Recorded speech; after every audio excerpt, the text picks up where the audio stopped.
Mega GK mega GK mega GK mega GK mega GK mega GK mega GK mega GK 11th में CLAT के number 75.25 something और rank थी 7000। तो जब मैं आई थी आपने कहा था कि आपकी इस साल जितनी भी रैंक आई है उसको हम डिवाइड कर देंगे 100 से। आई रिमेम्बर दैट लाइन अभी भी। तो बस वो डिवाइड हो चुकी है अभी 7000 को। प्रांजल, कोई भी ऐसी 3 बातें बेटा जो तू यस के लिए बताना चाहती है स्टूडेंट्स को कि ये करनी चाहिए, और कोई भी ऐसी 3 बातें जो तू नो के लिए बताना चाहती है कि तैयारी में ये नहीं करनी चाहिए। सर तो पहले डोंट्स में I guess first would be कि अपने मॉक के बीच में नहीं उठना है। Treat your mock as your paper. And secondly के स्कोर्स को कंपेयर मत करो, खुद के साथ करो। तुम 70 पे हो, अपनी हाथी वाली गलती ढूंढ के 80 तक जाओ, फिर आगे आगे तुम्हारी गलती छोटी होगी पर तुम्हें उसे ढूंढना पड़ेगा। And just do it for yourself कि तुम्हारे नंबर तुमसे ज्यादा आने चाहिए, किसी से ज्यादा आने पे फर्क नहीं पड़ता है। और सेकेंड डोंट में आएगा don't play with your mental and physical health as well. दोनों ही एज इम्पोर्टेंट है। और third I guess study buddy बनाओ बट नॉट एज इनकी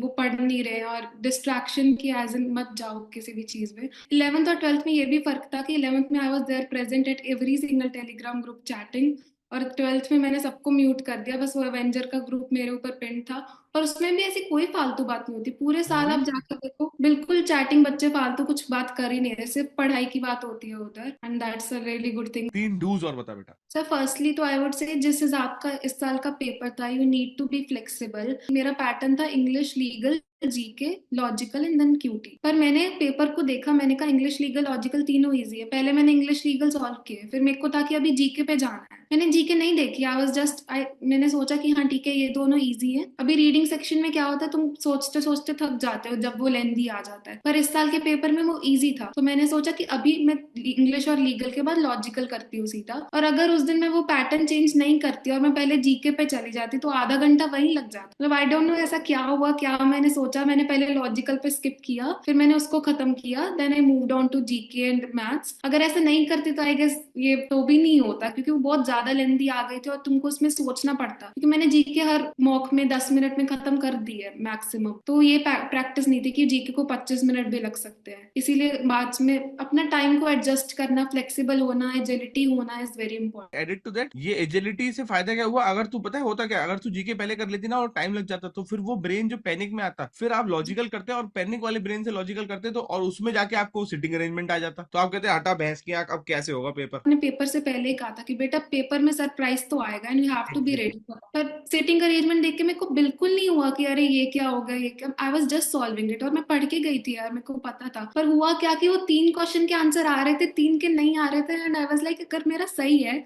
तो 6 के 6 आने चाहिए ना, 3 ही क्यों आ रहे। तो फिर मेरे को लगा कि शायद मैं ही गलत हूँ, फिर मैं एक ही अटेम्प्ट करके आ गई। मैंने कभी नहीं सोचा कि उनका 3 गलत हो सकता है। आई वाज लाइक पेपर बना रहे हैं, कुछ तो बड़ा काम कर ही रहे हैं। तो पहली बात ये हुई जो तूने बताया मुझको, पहला डू। दूसरा डू? तो सेकेंड डू यही कि अपने आप पे भरोसा रखो। तुम्हारे पास पूरा साल है, तुम थोड़ा थोड़ा भी हर रोज करोगे तो कंपाउंडिंग होके एंड पे तुमको पेपर वाले दिन अच्छा करना है। ऐसा नहीं है कि तुमको ये मॉक देना है, तुम अपने साथ हार्श हो रहे हो। मतलब I never studied for 16 hours in a day. To be true, नहीं नहीं होता। अभी मैं अभी भी नहीं कर पाऊंगी। कैसे 16 घंटे नहीं पढ़ सकते? Exactly exactly. 7-8 घंटे की एवरेज से तुम रोज पढ़ो, 365 दिन है तुम्हारे पास, आराम से हो जाएगा। Just don't be harsh to yourself, आराम से चलो and talk to your mentors and all. बहुत शानदार। और तीसरा? तीसरा, do join mega GK and you literally find the best people out here, the best mentors and Manav sir of course. तो यही तो चाहिए रहता है ना कि तुम्हारे पास बात करने को अच्छे लोग हैं, तुम्हारे पास अच्छी कम्युनिटी है। और पेपर में अगर मैंने सोचा था 11th में कि अकेली कर लूंगी, but now when I look back कि अकेली नहीं होता, you need people and just join mega gk. I promise we can take a bet कि you will not regret it. मेरे साथ बात कर लो, let's make a fact out here. You will not never regret joining mega gk. Thank you so much बेटा, thank you so much. बात समझिएगा to all the peoples out there, मैं हमेशा एक चीज अपनी क्लास में समझाता कि तुम्हारी मॉक देने की साइकिल अगर इस बात से शुरू होती है कि मॉक देने से पहले तुमको सेल्फ कर्स, डर, मॉक देते समय तुम्हें एंजाइटी, और मॉक देने के बाद तुम्हें गिल्ट हो रही है अगर, तो तुम इस साइकिल को अच्छे से कर ही नहीं पाओगे, क्योंकि तुम हमेशा बैड थॉट और बैड एक्सपीरियंस के लूप में फंस जाओगे। और अगर तुमको हर बार अच्छा मॉक देना है और इस प्रैक्टिस को चलाते रहना है, तो सबसे इंपॉर्टेंट है वो माइंडसेट जो तुम्हारे अंदर क्लियर होना चाहिए, वो मॉक देना कैसे। और क्या माइंडसेट था प्रांजल जब मॉक देने बैठते थे? आपने जब समझाया था ना कि वो 2 घंटे तुम्हारे मतलब कुछ भी दिमाग में आना नहीं चाहिए, तो देयर वर डेज की जब मैं मॉक से पहले रोती भी थी तो भी वो 2 घंटे एक बार भी ऐसा नहीं आता था कि हाँ ये हो गया वो हो गया। I was just giving the mock, मेरे सामने जो क्वेश्चन आ रहा था वही 1 क्वेश्चन एट अ टाइम, अभी कुछ सोच रहे हो फालतू तो पेन डाउन कर देना है, ये सब चीजें बहुत हेल्प करती है। और दूसरी बात, 2 घंटे में तुमको कुछ नहीं सोचना है और जस्ट गिव योर मॉक। और रिया दी ने बहुत अच्छी बात समझाई थी कि तुम मॉक के बीच में कभी भी, शी वाज लाइक कि मेरे बच्चों में से तो एक भी बच्चा मॉक के बीच में कभी उठ के जाएगा ही नहीं।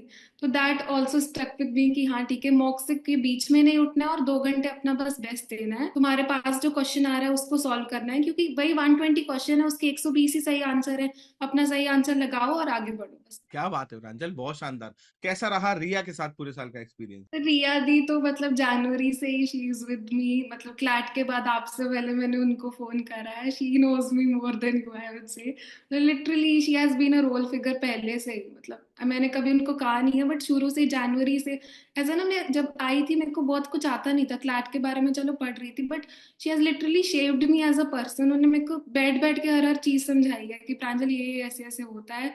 हर क्लास में आई बीन रिया दी की, तो मतलब क्या है, she is like a friend, a sister to me. मतलब इट्स नॉट कि वो मेंटर है और ये साल के बाद ये सब रिश्ते वगैरह खत्म हो रहे हैं, आई नहीं नो होंगे। कि बाद भी अभी मैं जब भी उनको फोन करूंगी शी पिक्स अप एंड मतलब वो सही कर देंगी जो भी होगा तभी उस टाइम पे। इतना ऐसे वो लेवल का कनेक्शन अभी हो चुका है, और इसके अलावा क्या ही चाहिए। आप इतने अच्छे अच्छे लोगों से मिल रहे हो और वो दे आर विद यू, और क्या ही है। एग्जैक्टली मतलब ये कितनी सुंदर बात है बेटा कि किसी भी और कोचिंग के अंदर जब एक बार बच्चा पढ़ लेता है और पढ़ने के बाद उसको छोड़ के चला जाता है तो कोई और कनेक्शन रहता ही नहीं है, है ना। बट हमारे मतलब रिया ने जब मेरे को इंटरव्यू दे रही थी तो उसमें एक बहुत प्यारी लाइन बोली उसने कि मेगा जी के starts but it never ends. Yes mega G exactly. के never ends, it just continue with you, है ना, थ्रू आउट योर लाइफ। आज देखना 4 साल हो गए हैं। परसों मेरी एक मेरे स्टूडेंट से बात हो रही थी, प्रियांशु मिश्रा, बेंगलोर में है वो, और उसका 1.5 साल का कॉलेज बचा है। 3.5 साल उसे पहुंचे हो चुके हैं, 3.5 साल मुझे पढ़ाना शुरू करे हुए हैं। पहले रिजल्ट में प्रियांशु, निधि और सुकरम हुए थे और सब आज भी कनेक्टेड है। सब आज भी, पहले इंटरव्यू ही जब मुझे याद है प्रियांशु का लिया था तब मैंने विधि का भी इंटरव्यू लिया था। विधि तब से लेके आज भी कनेक्टेड है। अपन अलग हो ही नहीं सकते क्योंकि हम लोगों का वैल्यू सिस्टम और बेस ऑफ रिलेशनशिप इस बात पे कभी था ही नहीं बच्चों की तुम्हारे नंबर कैसे आ रहे हैं। यस।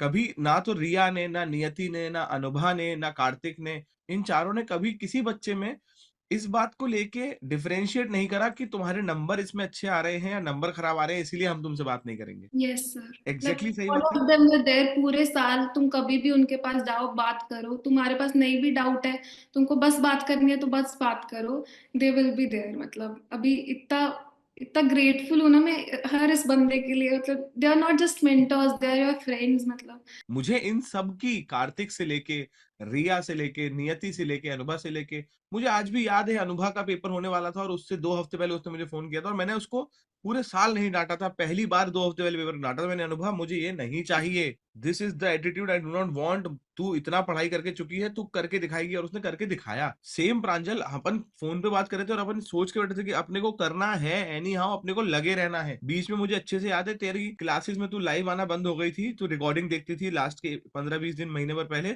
और फिर अपन ने फोन पे बात करी थी, जी सर जी। है ना। अपन, मैंने तेरे को फोन किया था, मैंने कि यार प्रांजल नहीं आ रही आजकल, क्या बात हो गई है पता नहीं, तो पूछ लेता हूँ हालचाल ठीक भी है कि नहीं। जब बच्चा किसी अंधेरे में चला भी जाए और रोशनी में भी जाए तो आपको उससे कनेक्ट करना सबसे इंपॉर्टेंट बात होती है। तो प्रांजल जब तू आई थी बेटा, तेरे क्या नंबर थे क्लेट के पेपर में, 11th का 12th में जब शुरुआत में हमारे पास आई थी? 11th में क्लैट के नंबर वर 75.25 समथिंग और रैंक थी 7,000। तो जब मैं आई थी आपने कहा था कि आपकी इस साल जितनी भी रैंक आई है उसको हम डिवाइड कर देंगे 100 से। आई रिमेम्बर दैट लाइन अभी भी। तो बस वो डिवाइड हो चुकी है अभी 7,000 को।